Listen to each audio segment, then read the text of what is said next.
Ahojte umelci, idem vám ukázať celkom peknú prácu, ktorú sme robili dnes s deťmi.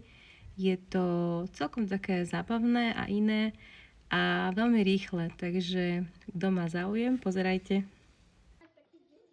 Ideme používať laminovacie fólie, na ktorých si nakreslili decka takéto návrhy, rôzne zvieracie návrhy.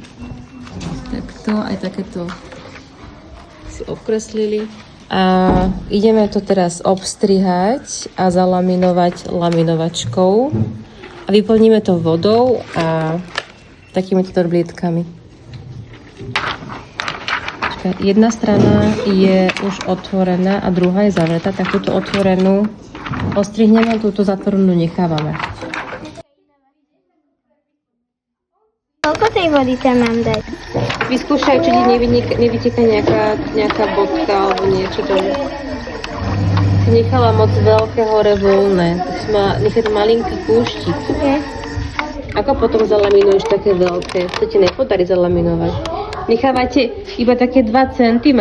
A máš pekne, že ti nič nevyteká, to je úplne super. Nevyteká nikde nič. Máme anilinky, dali sme tam modrú farbu.